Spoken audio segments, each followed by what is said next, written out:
Charterman, rhyme. Charterman, rhyme. Reading comics, toys are hella sick, hella whacking it. Taking bad hits, taking bad shit. Subscribe.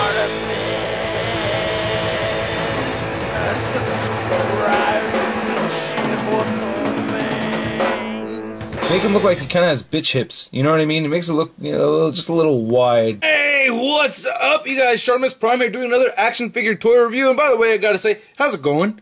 It's hot as hell over here in the San Francisco Bay Area. It is June 30th, 2013, and man, it has been scorching, man. And speaking of scorching, check this figure out right here. Yes, I gotta say thank you to JRA Nightmare for sending me this figure to review. We did a trade to loan each other some figures to put in our videos and everything. If you have not subscribed to JRA Nightmare, you'll not be disappointed. Check out his channel. He's got a ton of reviews on Japanese import figures like this.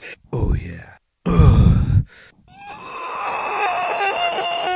Toy Arena. Check him out. Click the link in the description below. And this guy right here is Glenfire. Very, very cool figure, and I know nothing about him. All I know is that there's an Ultraman movie, and I believe this character is from the Ultraman movie, and he's got flame powers of some sort and whatnot. And I've been having a fun time posing this guy and taking pictures, so stick around to the end, check out my slideshow and everything. And yeah, definitely subscribe to Jerry Nightmare's channel. Now the highlight on this figure for me is the flame effects. I mean, this is just crazy awesome.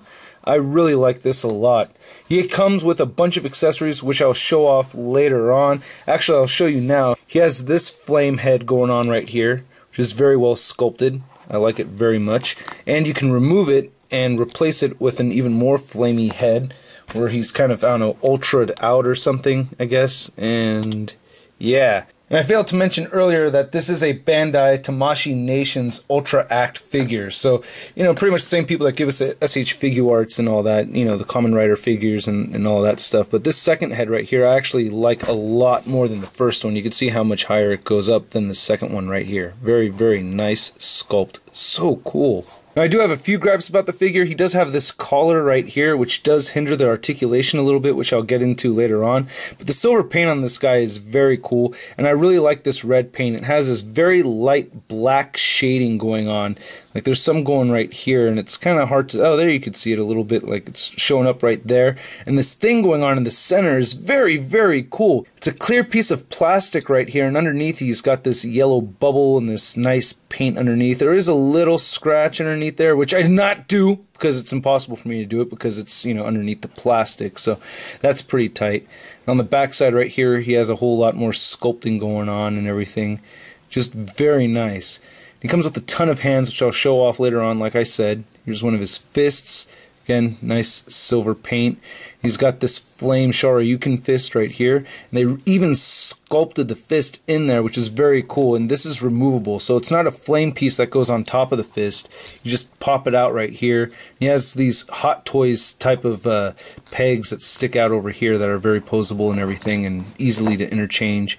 And you can see how it goes in right there. Just a really nice effect. I love the orange and yellow on this. Very buffed character. I think that's very cool. There's more of the backside. Nice sculpt overall. I like it. Very, very neat. His toes are pretty pointy, and it makes him kind of hard to pose with him like standing on his toes like this, so that's another little gripe I have, but not a big deal. And I wish he came with peg holes. I feel like all figures should come with peg holes at the bottom of the feet. So as you can see, he comes with 2 fisting hands right there.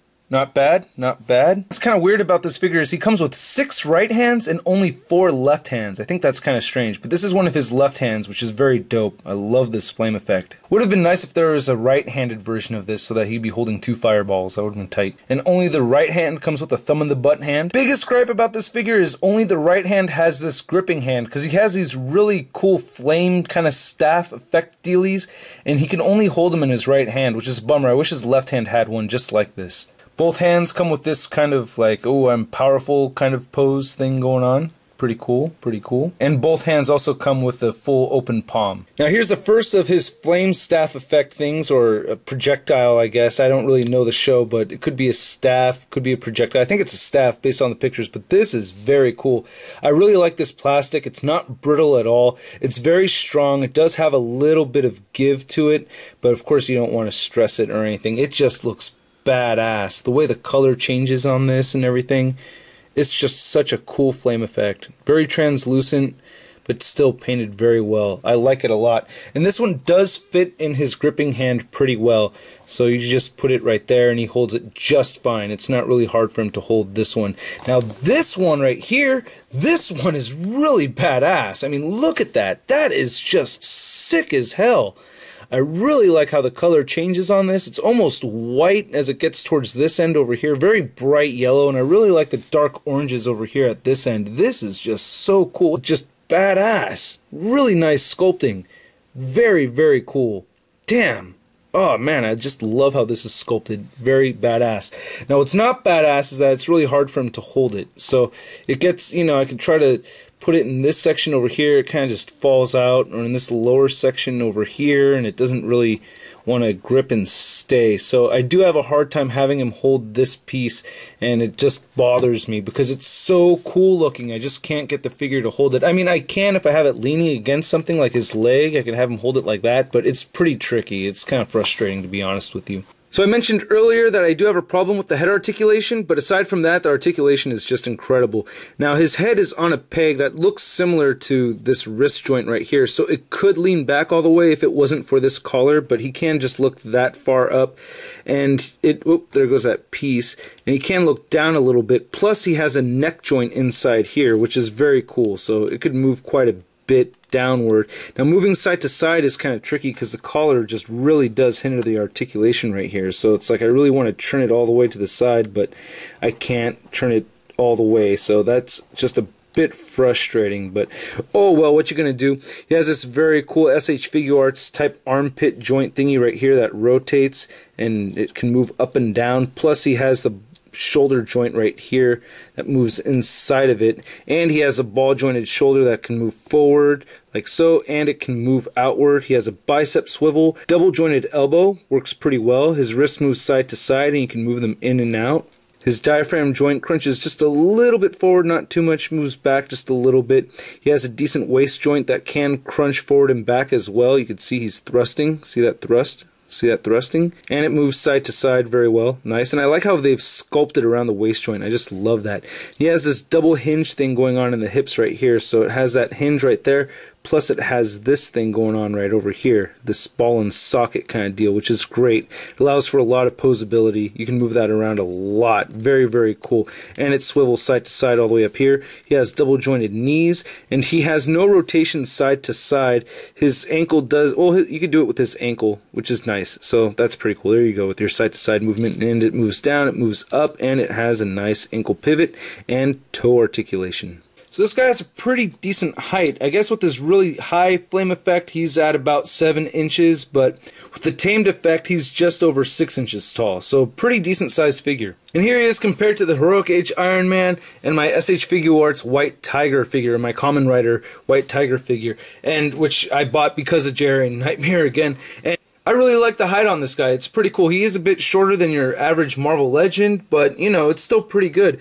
I gotta say, this figure is pretty badass. I checked eBay, and he only sells for like 40 bucks, which I think is a pretty decent price. So if you're looking to get this guy or any other figures like this, you can check eBay. Alright, you guys, I hope you liked my video, and I will catch you later.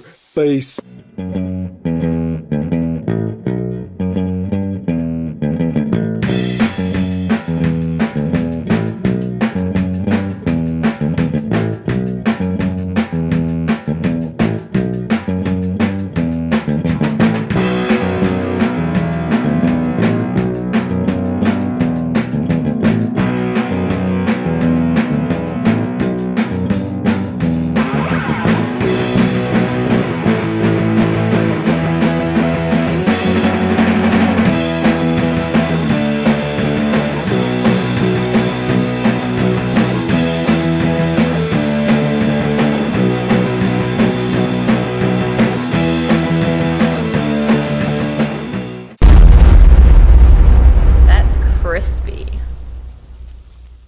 Have you done watching my videos? Where are you going? BKBN.net. Where are you going? BKBN.net. What the hell's on my thumb?